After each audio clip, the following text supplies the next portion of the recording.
Hello, and welcome to Tell Me How You Did It. I'm Namrata Zakaria, and I'm here to bring to you my handpicked list of some of India's finest brands. Yes, our best homegrown companies that can compete with the world's best and still win the battle hands down. These companies range from food, fashion, and film to home, art, and design. I'm only too happy to talk to the founders who not only chased their rainbows, they also made India proud. Make sure you tune in at htsmartcast.com week after week to shake the hands that built our best businesses.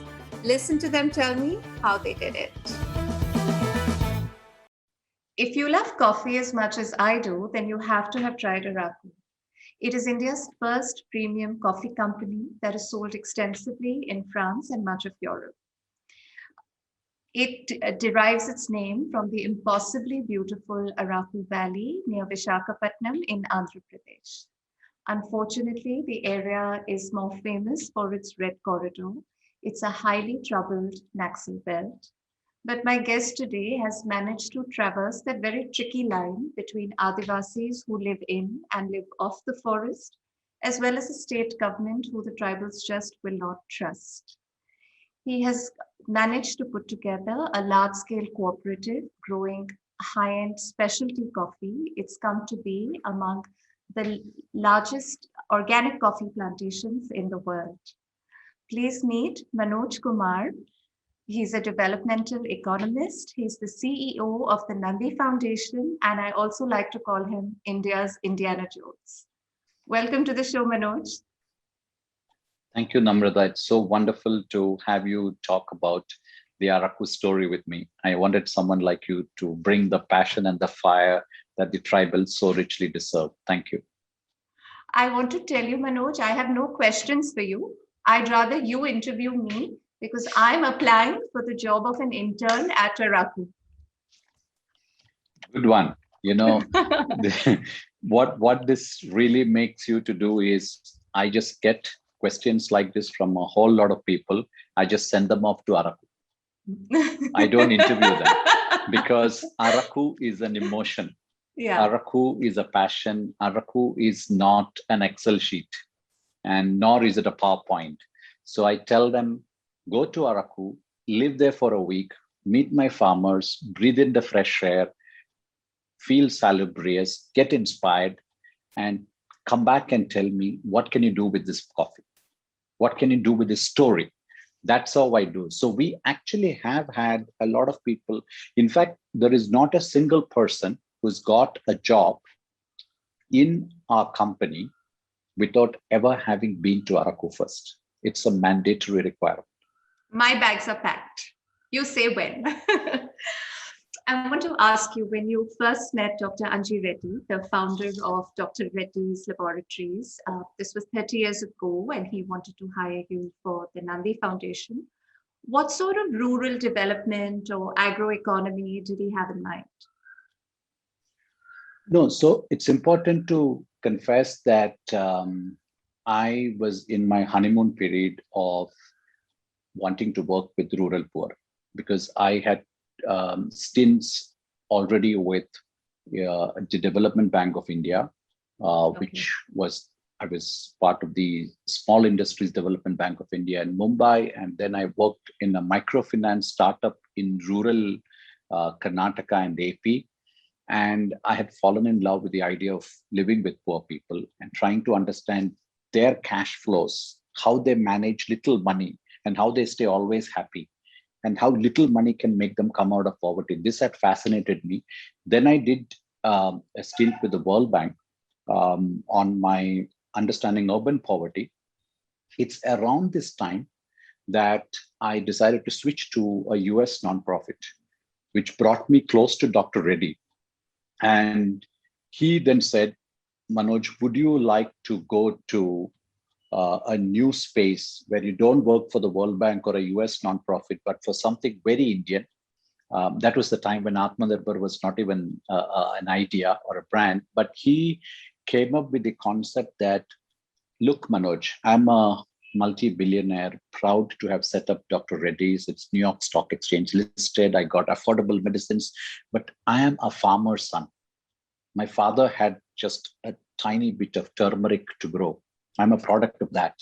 And I always wanted to do something for farmers. So if you can start Nandi, run it, and see if we can do something for small farmers, that will be awesome.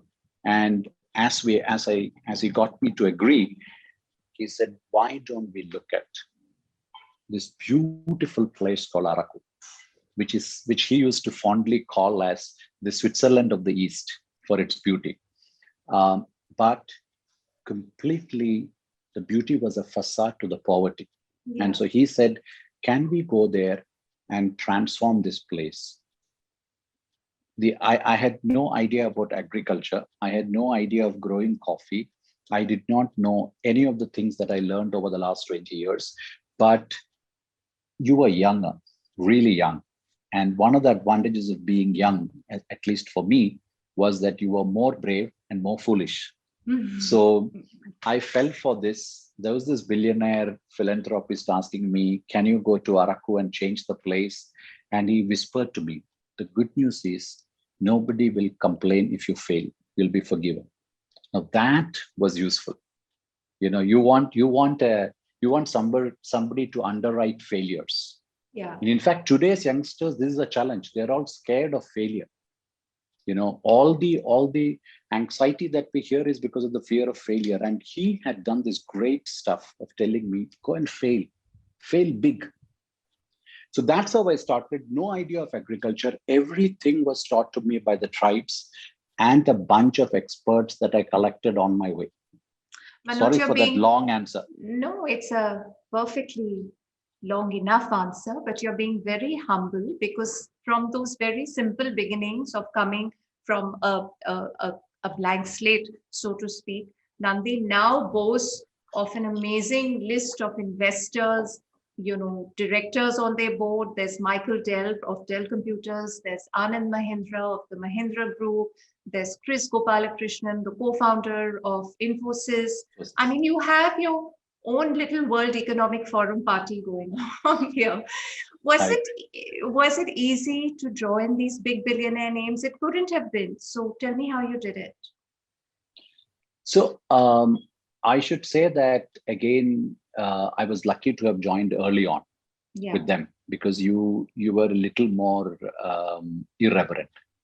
But now when I think of it, it's almost intimidating if I were to meet them first time. You know, these are extraordinary, super global achievers. And the biggest challenge is what you realize is they're hungry for creating something new. They're hungry to take challenges. So the real challenge is how do you go to them every other day and keep them inspired? You know, because almost everything you say could be, we've heard that before. Tell us something new. Yeah. So that is the one real sort of fuel that I get. You wake up and typically you want to see how to motivate your team. In my case, I have to think of how do I excite my board? How do I excite these big minds? So it allowed me and my team, therefore, to always having to think really big. We could never go to them and say, we have an idea to change a village or a school. We have to go and tell, we have something that will change this nation. And that's what would give you repeated free audience. So the best part is you realize that they have all the curiosity, passion, hunger, excitement, or sometimes I feel even a child of somebody who wants to do something. The second thing you realize about them is these are fundamentally entrepreneurs. Yeah. And the beauty about them, one of the things that I saw so deeply is they don't quickly throw in their towels. They are like, no, think of some other way to crack it. So you get a problem, they just keep letting you chew it, you know, and crack it. That's very useful. We are wired to, like, you know, middle class sensibilities are just about trying, be safe, don't take risks, and just give up, stop loss kind of. So these things have really helped. And of course, the big vision. And many of them are fascinated by impact, Yeah. social impact, and ecological impact. And it's very, very humbling how they will step up to be my VP marketing and go and sell the story to someone or talk about it or usher in me into another place by opening the door for me. So they have been incredible. I wouldn't have been here without them. Let me put it that way. But how did you arrive at coffee? I mean, Andhra Pradesh is not traditionally known for coffee. It's cotton, rice, maybe even tobacco. Why coffee? So the truth is, when I went to Araku, the the main thing you should realize is it's part of Eastern Ghats. So you have the Himalayas, you have the Eastern Ghats and the Western Ghats. In the Eastern Ghats, what was predominant is the ethnicity of tribes. The flora, fauna had already started depleting over the years. Okay. And the forests were getting thin. And when I went there, my initial work was on worrying about Naxals, how to ensure that the farmers or the community has something for livelihoods, women dying at childbirth, how to tackle it, nobody going to school. I had no idea about coffee. But after 4 5 years of working on these themes and befriending them, and I would say, as they told me later, after they felt that this guy can be trusted completely, unconditionally, it reached a point when they felt this is done. They opened up to me and said that I keep telling them about income and wealth, and they felt that we were talking two different languages because for them, income and wealth apparently was forest. They wanted the forest back. I was speaking about cash. And then they started talking to me and said, what we really need is forest. We are okay with just a little bit of cash, but we need our forest back. Otherwise, we don't know how to live. And that's when I started looking around for people who understand biodiversity forests. And I stumbled on my current sort of comrade in arms in this, David Hogg, a New Zealander. Yeah. A New Zealander who's been in India for 50 years and who lived in the Palani Hills in Kodaikanal. Yeah. So I kidnapped him, brought him here. Only when we started studying their culture and history, we knew that in 1900 onwards, British were growing coffee in Araku. And this was a coffee growing region in the 1900s. And when they left India, they handed over their large coffee estates to the forest department and they left. So this had characteristics to grow coffee, but the community never imbibed it as a knowledge or culture. Okay. So I said, why don't we do that? Because using coffee and having other trees around it, I can get the forest, but I can also get cash. Only risk was, will the Araku coffee be as good as the Coorg one or as good as Kerala one? That we didn't know. We said forest was our focus, not coffee. It's now become both. Mahatma Gandhi, the father of our nation, said that, and I keep quoting this in almost every article, that if the village perishes, India will perish. And it's really heartbreaking, Manoj, that 74 years after our independence, we are where we are. We don't see the poor, we don't see the hungry, we don't know what's happening in our fields, in our villages. We just seem to be counting billionaires, and they just seem to be mysteriously adding up. But the reality of 2021 is that 60% of the world's poor live in India. We don't know how to manage this and how we've arrived here. So what do you think the government is doing wrong, and what do you think it can do to alleviate it, even begin to alleviate it? Big question. You are putting me from a mad social entrepreneur to trying to wear my economist hat And But this is such a look, serious situation because, just last week, a study has put us behind many African countries. We're poorer than many, including sub-Saharan Bangladesh, countries. Well, also Bangladesh, so but even Africa. it's shocking. It's really eye-opening. Yeah. So I think luckily 20 years with Nandi and Araku Yeah, allowed me and my team to be, and my board, to be very proximate to poverty. yeah, That has been one extraordinary blessing of this life of mine. And we are realizing that unless we are proximate to the poor and understand them from their perspective, we cannot solve poverty issues. So the whole criticism about poverty cannot be solved just by copying models from the West. This one angle of it, I agree. Economic models do work, it's worth emulating, but we need to fit it in the Indian context. So when I look at the Indian context, I'm not looking at industry. We did excellently in terms of how we developed the IT industry and created middle class millionaires. We have an IT boom. We are known all over the world for IT. And we have these IITs as well and engineering colleges. So there has been one bit of that we did. We have not created hundreds and thousands of patents.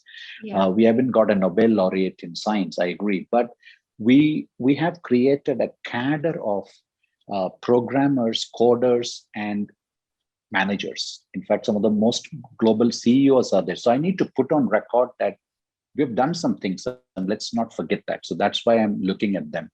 Equally, I would say we have done some tremendous work in the so-called bad pharma world. If you look at it, why I say this is lot of medicines that we have in India, including the generics and branded, are extremely affordable compared to what it is in the West. I'm not getting into vaccines or anything, just the affordability of medicines. An ulcer drug that costed so much is available so cheap now, thanks to a lot of advantages we made with process patents, for example. So we have done tremendously in pharma. There have been similar, extraordinary progress we have been able to put together. But I think we've missed few buses. And I think we need to probably completely rethink few others. And one such that I'll focus on commenting is we need to rethink agriculture. We need to rethink food. And they are intrinsic to health and well-being on one hand, and rural development and poverty alleviation and village economy self-sufficiency on the other. What are the challenges of living and working in one of the most sensitive areas of India? I mean, just a couple of weeks back, there's been another insurgency. How have you managed to start this Adivasi cooperative in this very sensitive location?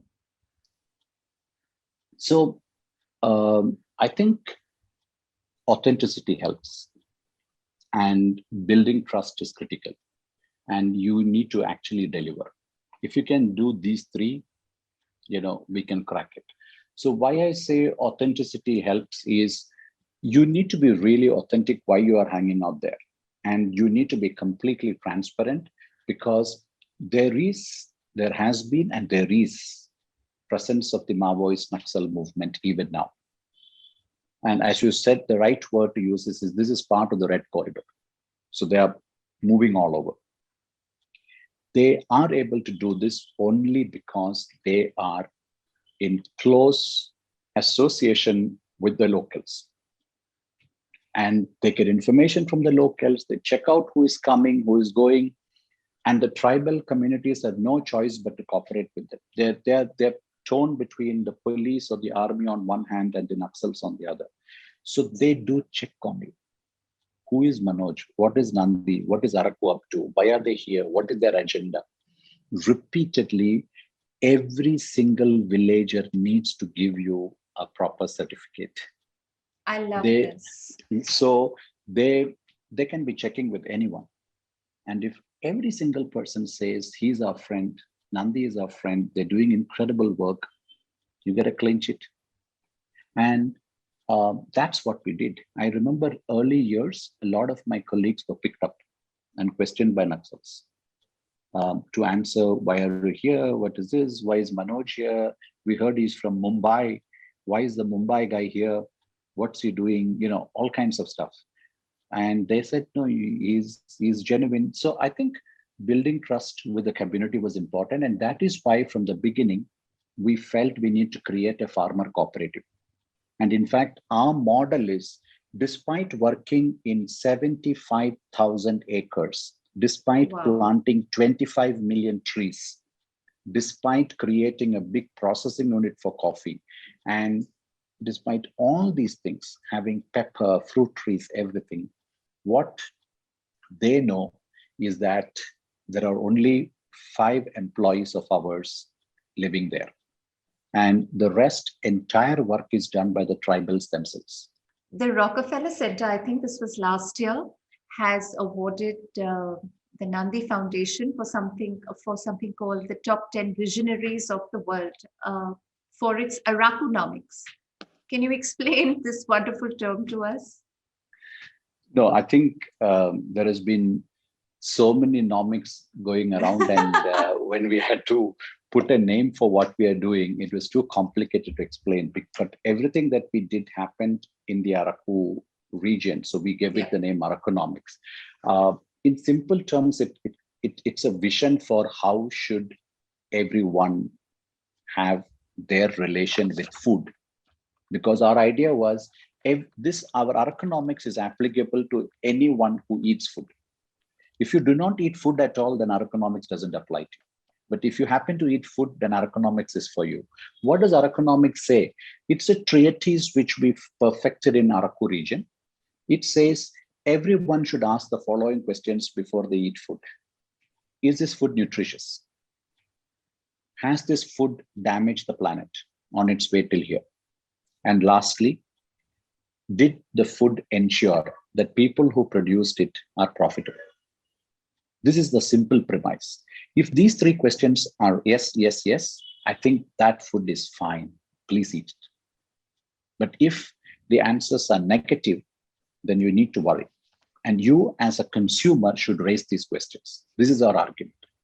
And we call this the PQR concept. That's what Rockefeller, PQR. P is profit for farmers. Q is quality in terms of nutrition and quality for the consumer. And R is regenerative agriculture, that the soil and the ecosystem with its biodiversity, etc., fights climate change, doesn't make it worse.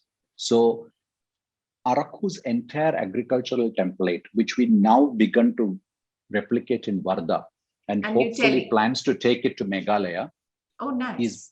Is going to be, this is what Arakunomics is about. So every cup of Araku coffee you have, you can be assured that the farmers have made money. It has only helped the planet. Right from the seed till here, it has helped the planet. And lastly, it has all the ingredients of nutrition that you need. It is in no way going to damage you in terms of pesticide residue, chemicals, or lack of nutrition, etc. This framework is what we should. It's not about organic. It's not about GMO. It's not about, I think this is the fundamental question before we eat every grain of food. And if we can have that, I think we've reinvented living. We have reset. So in Vardha, I read that you are growing pomegranates and turmeric. Pomegranate, turmeric, and red gram. But eventually, that's masoor can I tell dal. A secret? Not masoor. It's the red gram. Okay. Not the tur dal. Maybe it's masoor. I could be getting it wrong. But what I want to highlight is what we are trying to prove in Varda, and this is our model in Araku also. It is that we should allow the farmers to grow what best grows in the region, what we call the terroir approach. Our coffee is also like the wine based on terroir. So even in Varda, it's not simply everybody grows cotton and soya bean because somebody came and said so. Not that everybody grows sugar cane because somebody said so. I mean, you will be surprised to know that 95% of the water needed for agriculture in Maharashtra goes only for sugarcane. 95%. And Wow. sugarcane takes only 4% land. So this is the inequality we're talking about. So if you want to end that, according to me, what we need to see is what suits there. So in Varda, what we have done is, depending on the village we take, we try to identify what best represents Varda. Like we said, Araku, if it is coffee and pepper, and Kerala may be cardamom or coconut. In the case of Varda, we found that, yes, cotton is possible. Citrus fruits are possible. Parts of Maharashtra is very good also for pomegranate, but things like onion, red gram, some of the pulses, these grow amazingly. And we found that there is a unique turmeric, which is phenomenal in its properties. It could become a world beater. That's why we are focusing on that. That could be the killer one. If I'm allowed to indulge in ambition for them, we might even get into cotton, because if we can create the world's best organic cotton in Varda, in few years we hope to do so. Who knows, tomorrow we'll ask you to cover a ramp walk in New York we do with Varda organic cotton because it won the best cotton award.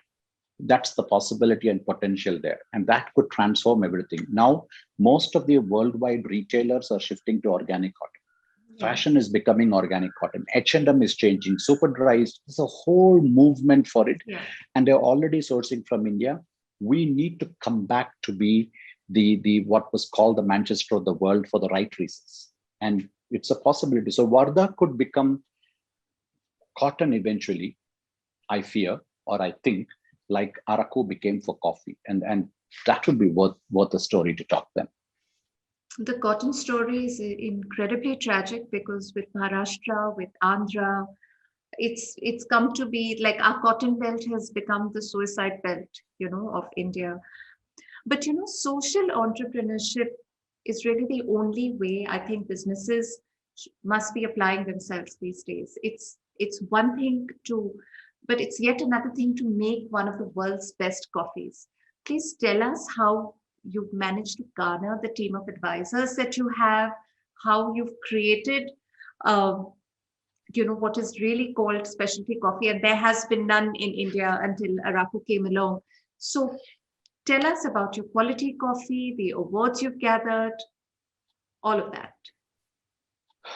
Yeah, so I'll try to say it in language that even my tribals understand, because this has always been our struggle. To anything technical, we have to break it down into layman's language. So first of all, it's important to understand that coffee world over is grown in large estates. There are few places where it's grown in small estates like Ethiopia, but typically they are large estates. Like in Coorg, they are large estates. When I say large, it will be 10-50 acres to 500 acres. If I look at Brazil, Vietnam, so entire coffee production is industrial. There is no artisanal, no small farmer approach, which means they harvest using machines, which means all kinds of coffee ripening stages are merged into one. Then machines sort them based on colors. Industrial blowers dry them, and huge machines process them, and you get a coffee. Well, which will be efficient, cheap coffee for the coffee maker, average to poor quality for people who drink it, not at all profitable for the farmer. This is the tragedy of coffee industry. And this is the tragedy of industrialization in agriculture. You wanted to say something? A cup of coffee, I mean, the high quality standards that it requires to have that sort of global recognition, every cup of coffee, how do you crack that? Yeah, so for us, the advantage was we ensured that each coffee estate we have is only 1 acre. And therefore, a family manages that 1 acre coffee, which meant if it had 400 plants in that coffee to say 800 plants, they literally know each of the bush. We call it a bush, each of the bush.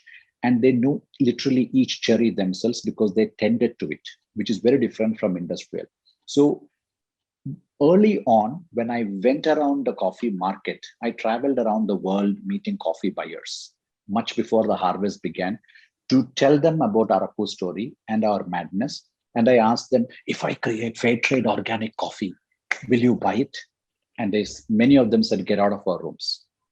Because they said the world's best coffee is not purchased based on fair trade or organic, but on how clean the cup is, how beautiful the process is, and how each step of it, like shade growing estates, filtered sun rays, appropriate pruning, plucking only red cherries, drying them in elevated platform under sun, using bricks meter to measure sugar for each cherry, ensuring that the cherries are of similar profile like in wine and having terroir, ensuring that they are cupped.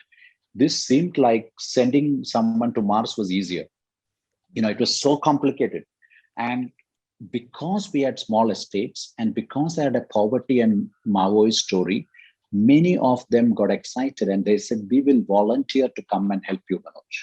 So I ended up having a bunch of world coffee juries, like the ultimate cup tasters who are also buyers, to come to Araku every year and spend time with us and guide us on how to make it better, meet the farms, go to their homes, listen to the story.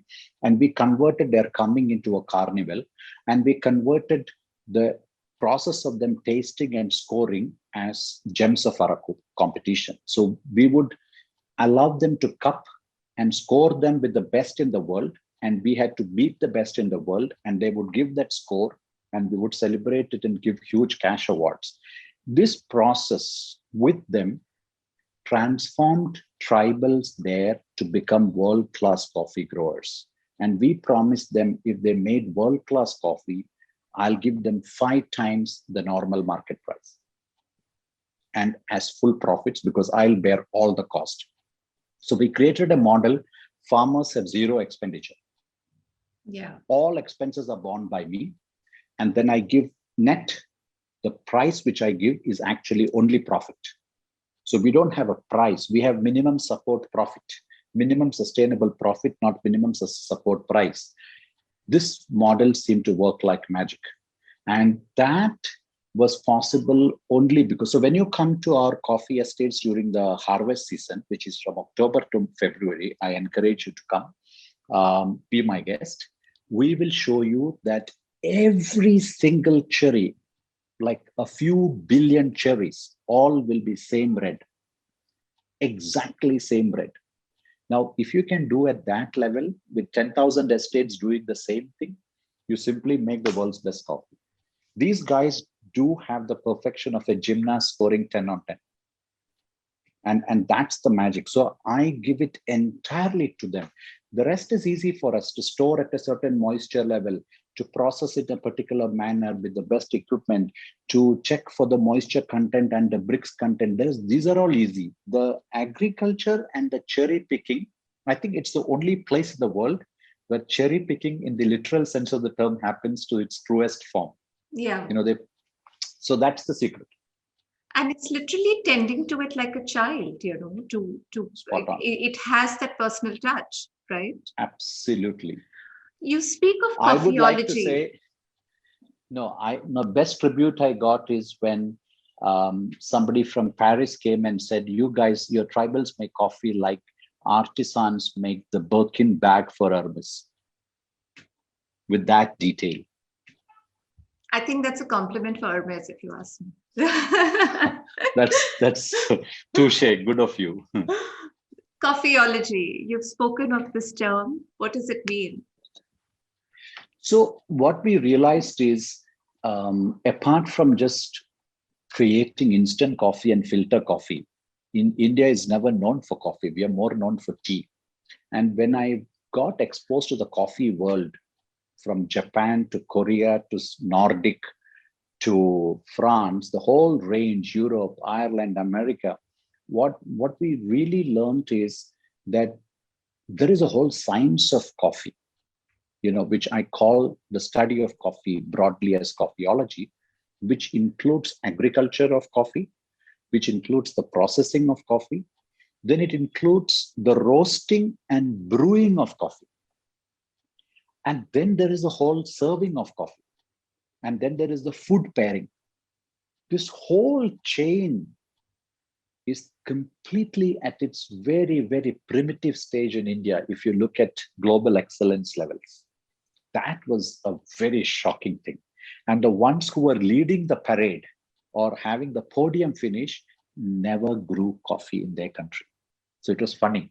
The guys who grow coffee are the worst. Yeah. In the world, and that became sort of a challenge and I saw this as an opportunity. So I told these gems of Araku jury, help me to develop that in India. In fact, they drew parallel about how in India the wine industry, understanding wine and knowing how to drink it, wine tasting is also still not right there. No. And how it took a long time for some of these brands to make it in India. They said, in comparison, they felt countries like Chile, for instance, South Africa, for instance, grew far more rapidly, either because of the governmental support or because of the kind of entrepreneurship or the regulations. And so they said, you need to do that. If you need to do that for India, for example, they went around the country, and I'm sorry to say this, they said, we didn't find on an average world-class baristas. Everyone would just wear an apron and make a cappuccino by pressing a button and serve you coffee. They wouldn't know, by and large, the idea of coffee shops was not knowing brewing processes. They didn't understand coffee body. They didn't understand tasting. The coffee cupping, coffee cupping, which is like the ultimate in taste. And we Indians should be the top experts in taste. We have so much palate taste experience. But in the world, 10 years ago, there was only one judge in the top level. So we don't even know how to judge coffee. So we've not exploited this industry. And that was what I was interested in because of Nandi, because of Araku. How can we create a world coffee school? How can we create our own coffee accessories? So we ended up partnering with Anderson and Wall, a cool design duo in Norway. And we invented our own mocha pot. I'm very proud to say I always keep one here. So this is the mocha pot, This is a designer Araku mocha pot, which we sell now all over the world. But getting the mocha pot, getting our own cups and saucers, getting all brewing equipment, Japan has a tea ceremony. Why can't we have a coffee ceremony? We talk about table manners. Why don't we have coffee table manners? So there is a whole range of Indian flavor that we can bring in. Our hospitality is famous, but we can make it more global. So we started promoting what are the right way of agriculture, what's the right processing, how to bring design into it. And now we are focusing on how to expand the coffee knowledge for youth by creating career in different fields. And so we have just started the World Coffee School in our new cafe in Bangalore, which will also have a separate campus in Araku.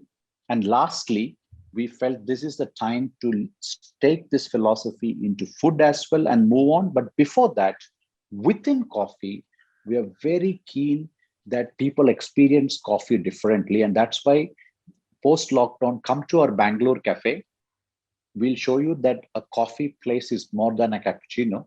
It could be the place where culture blossoms. So we have a coffee shop, no doubt, but we are the greatest food, but we have a bookstore, we have an art shop inside, we have a roasting unit, we have a world coffee school. So cafe has been transformed there into a coffeeology experience place. And India needs to embrace coffee as part of a culture where we have aesthetics, design, humility, all felt for that coffee moment. I believe in this Bangalore cafe, you also have an affogato, which uses the milk from an endangered cow in Kerala. Is that right?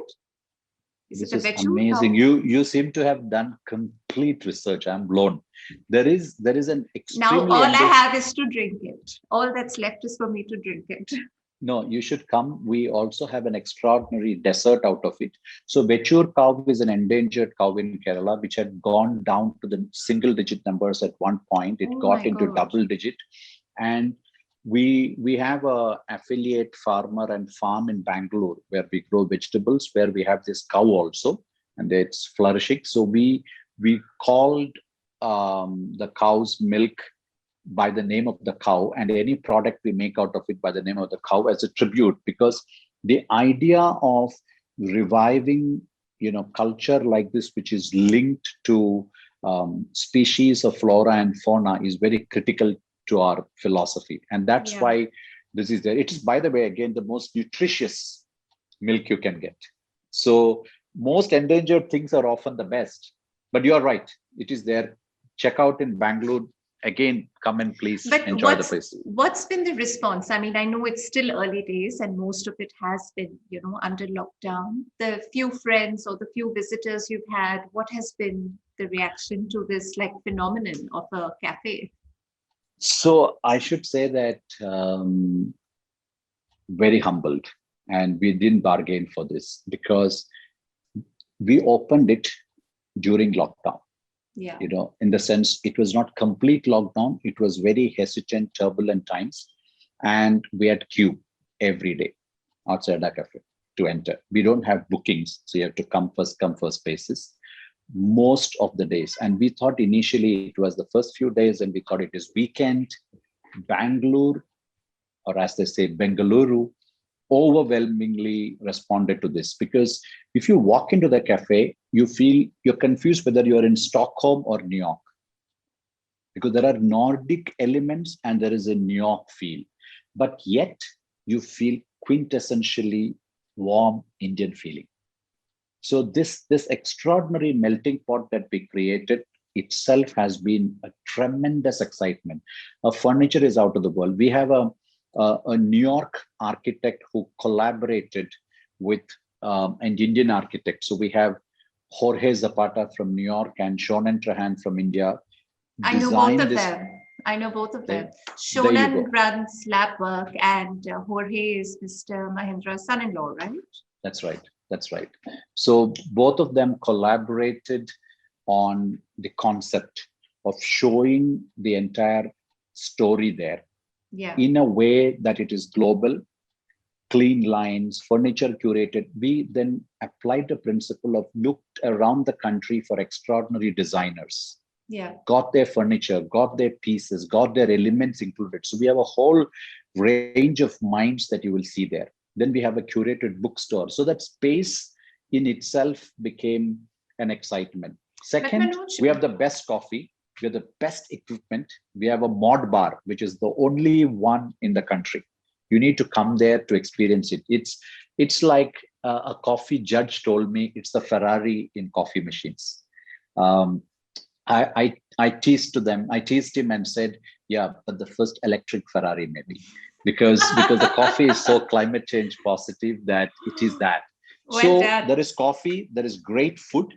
We roped in someone who's famous for Mask and Aditi Duga, who runs Mask and Sage and Saffron. So she curated the entire offering there, and she's created an extraordinary menu by bringing together a team. All the food is traceable. Everything in the cafe is organic, and it's like Michelin star style.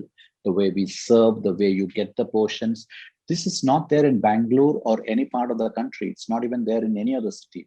So we changed cafe experience to be what you can call as an affordable Michelin star for all, and yet inspiring. Manoj, all good luck and all kudos to you. This has been the most inspiring and educative interview I've done in several years. Thank you for your time, and it's been wonderful talking. Thank you so much. All I will say is, please come to Araku, get inspired, and also spread the word about Araku Cafe after you experience it. Both the times, happy to host you. Thank you. Most certainly. Thank you. Thank you. If you enjoyed the show or not, write to me on Instagram, Twitter, or Clubhouse at Namrata Zakaria. For updates on Tell Me How You Did It, follow us at HT Smartcast. We're on Facebook, Instagram, Twitter, and Clubhouse. To listen to more podcasts, log on to htsmartcast.com or suno naye nazariye se.